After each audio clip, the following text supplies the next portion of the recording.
Pinangalanan na ni Alice Go sa isang executive session sa Senado ang umano'y mastermind o utak ng ilegal na pugo sa bansa. Panoorin natin ang video. Pero bago yan, huwag kalimutang mag-like, share, subscribe at click ang notification bell para laging updated ka sa susunod ko pang mga video.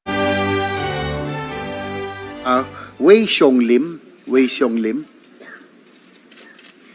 您认识韦兄林先生吗？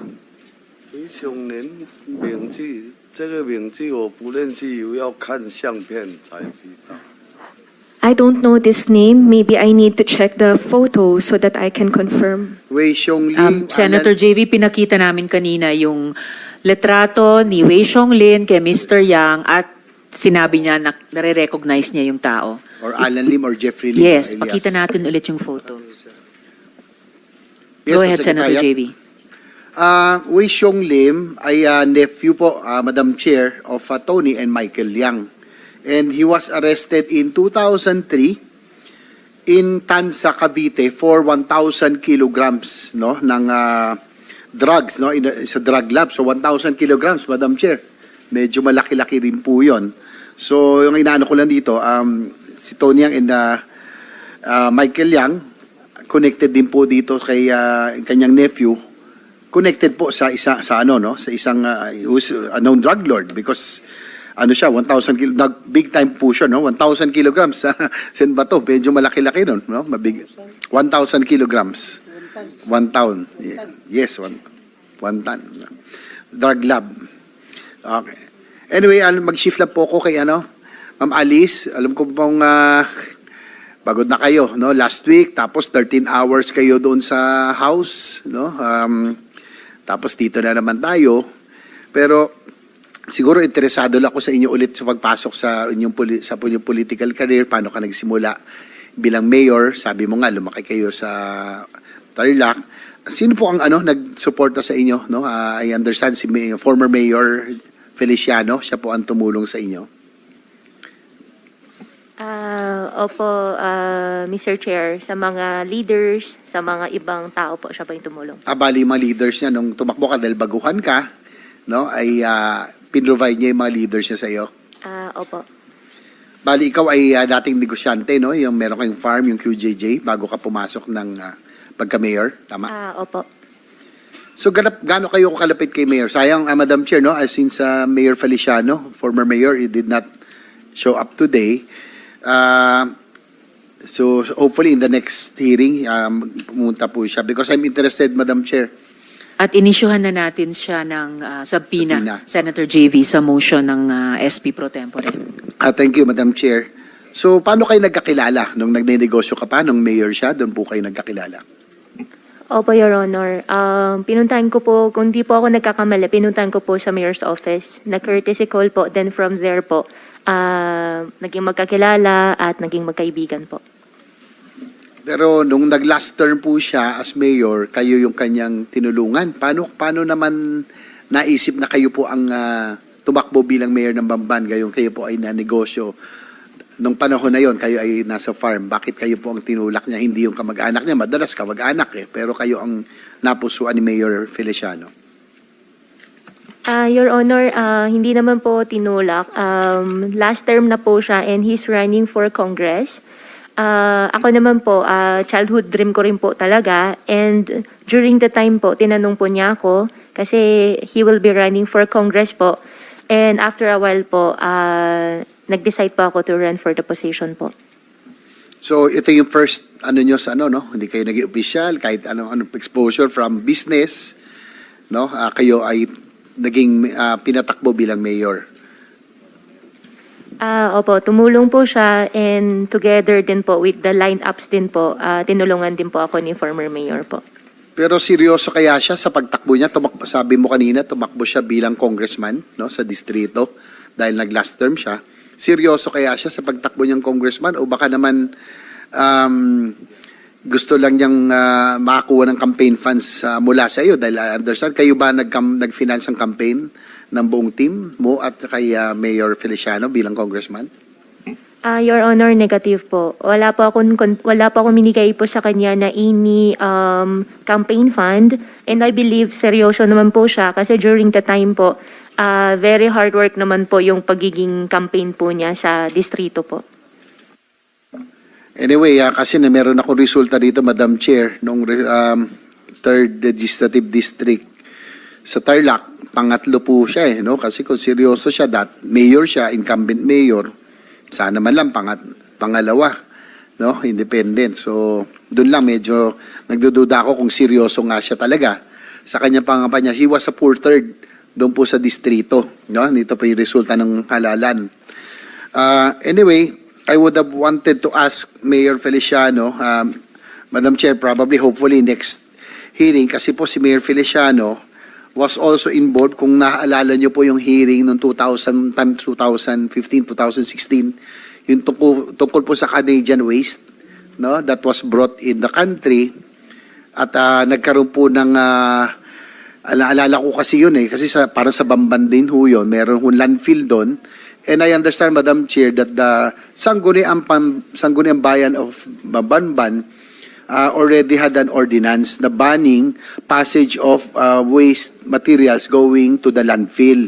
Pero binito po ito, no, ni former Mayor John Feliciano. So hopefully hopefully in the next hearing. So ang punto ko po dito, Madam Chair, kung dati po isang illegal na bagay, Canadian waste, no, na pinagbawal ng kanilang sangguniang bayan na dumaan sa kanila, binito niya yung ordinansa para makapagtapon ng mga basura at waste from Canada going to Bamban. So kaya medyo sabi ko parang naalala ko lang 2015. So just for the record of the committee, ibig sabihin na kung siya po ay willing na payagan isang illegal, maari pong pagpasok ni Alice, hindi pa na kung siyang bunga po ay Filipino citizen or Chinese citizen, kahit na illegal, kinondon ho ni Mayor Feliciano. Hopefully in the next hearing, Madam Chair, he will be here to answer these questions. I'll go to dalawa na lang punto po, Madam Chair, for this afternoon. Yung pong sa pagtakas o sa escape ni Alice, kasi gusto natin malaman, Madam Chair, kung sino yung mga tumulong, no, ng mga ahensya, kung sino mga opisyal, kung meron man, o mga empleyado ng gobyerno na talagang umalalay sa kanya. Sabi niya Alice, sabi mo last time, walang tumulong sa inyo na Pilipino na kayo ay tumakas. Wala po. At nung nakarang hearing, ang sinabi mo rin ay ang inyong sinakyan ay yate, no?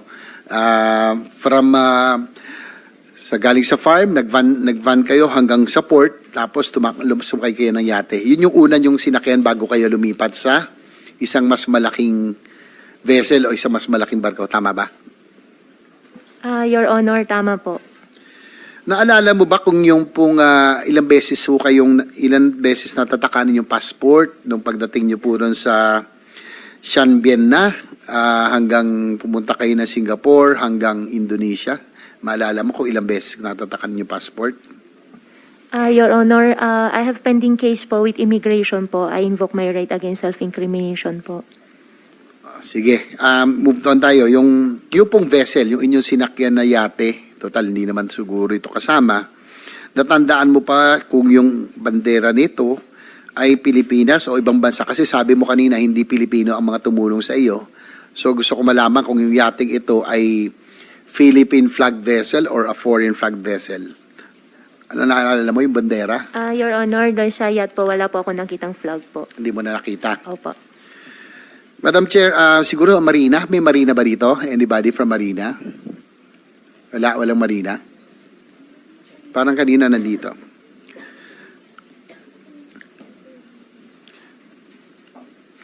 Siguro next, Madam Chair, kasi... Yes, Senator JV, baka sa susunod next. at baka huling hearing natin. Pero Sige. nandito rin po ang Coast Guard. Coast Guard? Kung gusto nyo silang Coast Guard. itanong. Sige po, tanong ko lang po. Correction, Senator JV, nandito po ang Marina. Ayan po. Si Attorney Den Tomas, tama? Den Thomas, dito ba? Andito po ba ngayon si Attorney Thomas?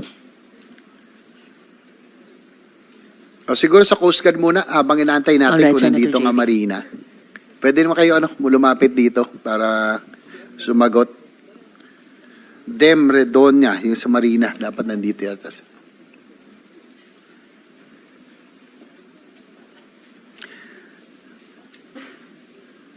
Sige, makisingit na lang po.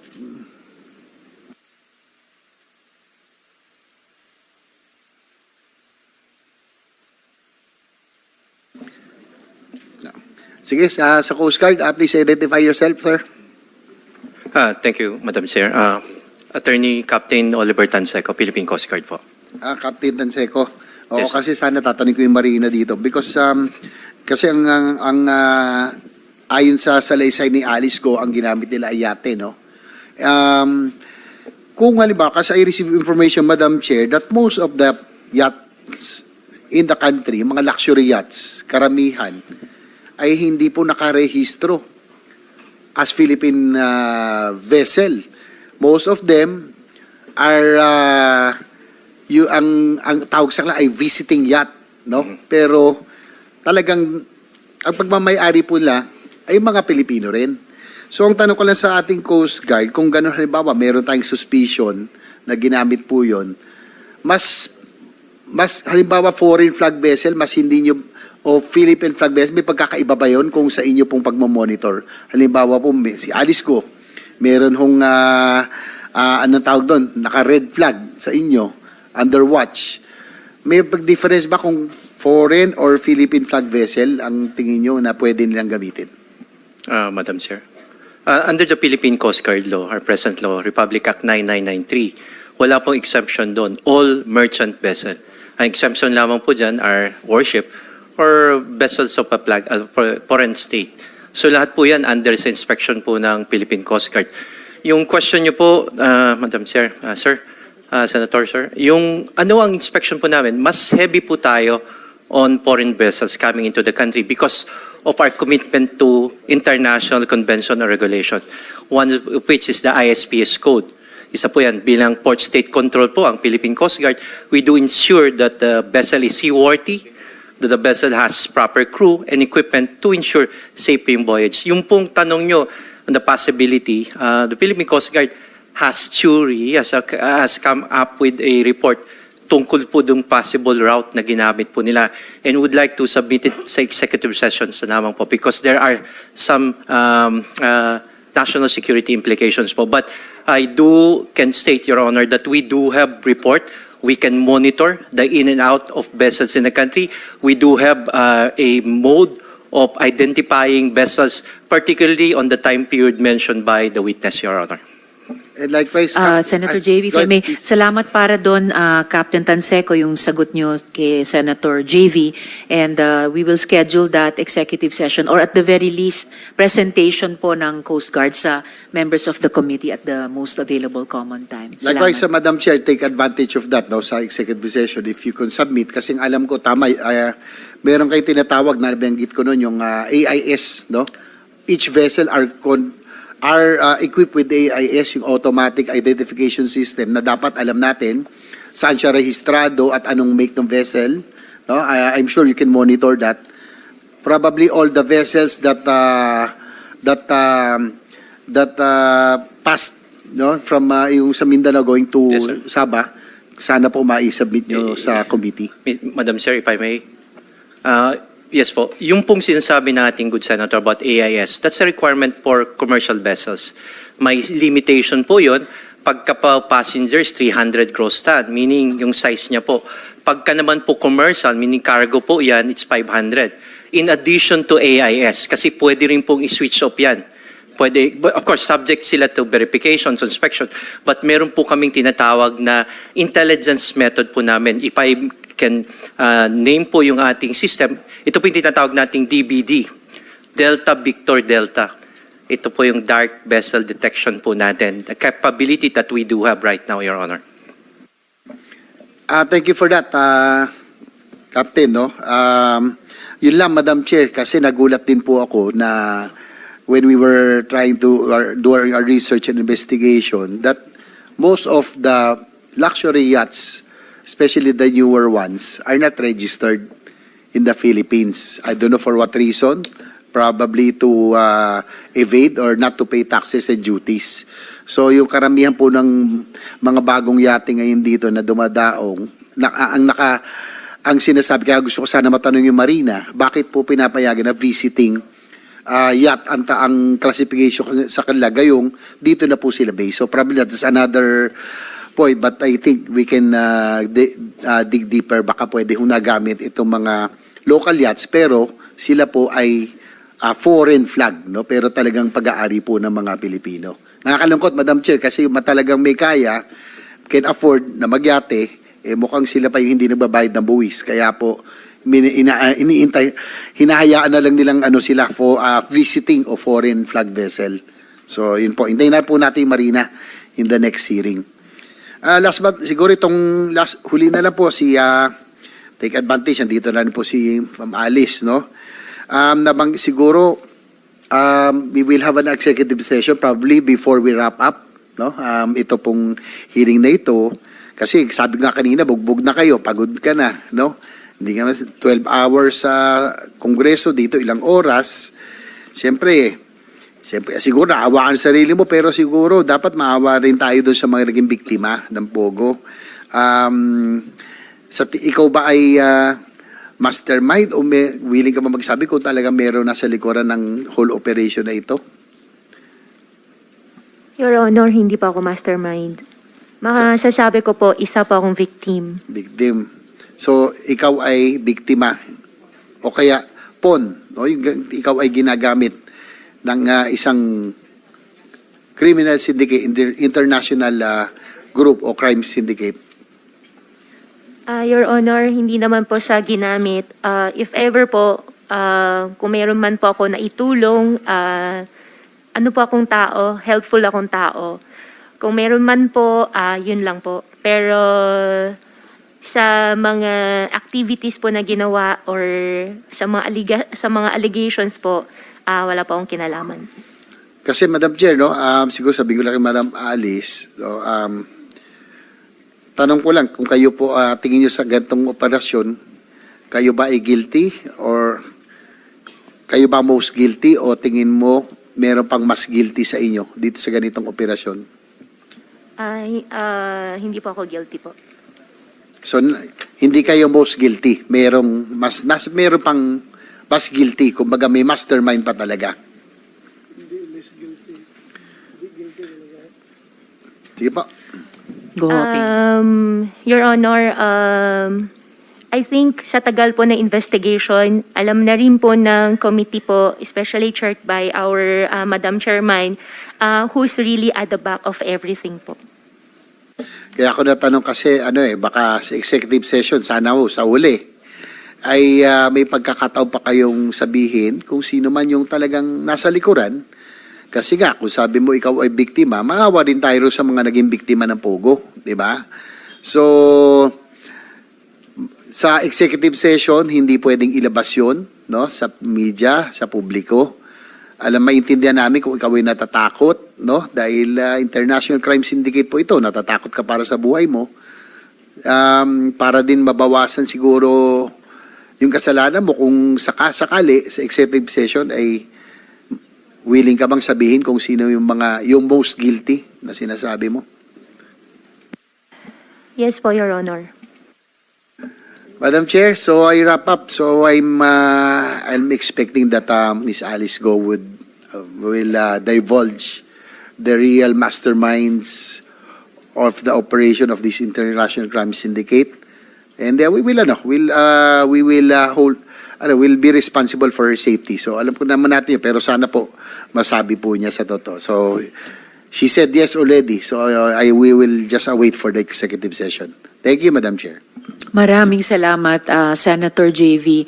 I think it's the first time narinig ko na sinabi ni Guo Huaping na mayroon na tayong natutumbok sa buong kwento nung sino ang pinakamatataas sa likod nitong mga Pogo sa Pilipinas. At yung isa pa namin gustong malaman, sino sa mga government personnel o officials ang tumulong sa pagtakas kahit for monetary considerations. So if at the proper time gagawa ng motion si Senator JV for an executive session, posible sa susunod at posibleng huling hearing. The chair will be very open to that. Pag-isipan nyo rin yan. Kuhuaping, maghingi ka ng payo sa iyong mga abogado para kung gagawin natin yung prosesong iyon, make the most use of it. Don't Madam waste Chair. the time, don't waste the opportunity, but Yes, make Madam the Chair, most use of thank it. you for that. Senator Jane. I will also, the proper time, make the motion for an executive session. And given the fact that Miss Alice Goat just now, ngayon lang niya sinabi na talagang sasabihin niya, naawa na rin kami sa inyo. Bugbog ka na, 13 hours, no? Nakakapagod din emotionally. So sana para sa mga biktima, biktima ka, lalo sa mga naging biktima, sabihin mo na rin, no, sa executive session. Thank you, Madam Chair.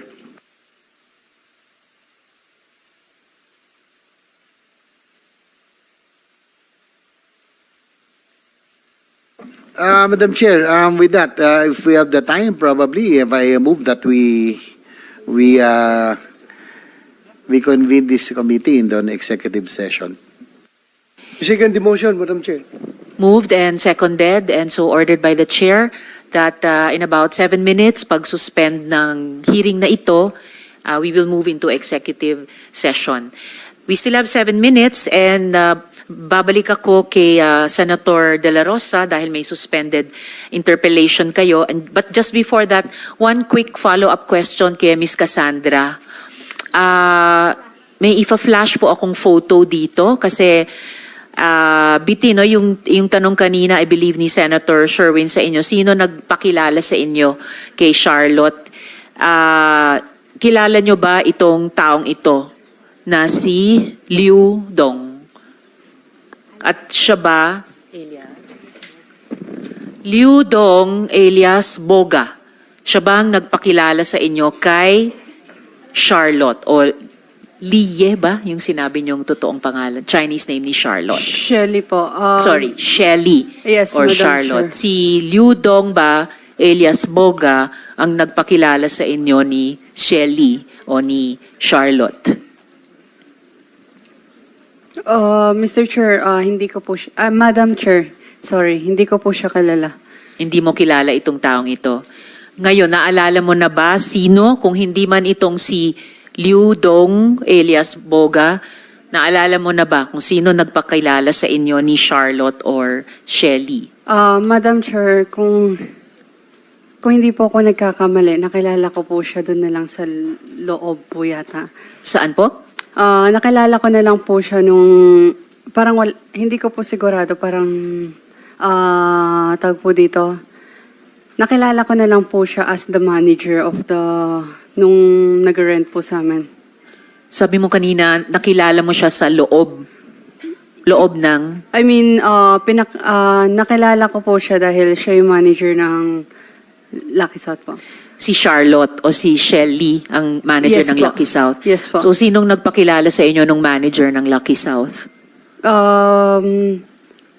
Wala po akong matandaan right now.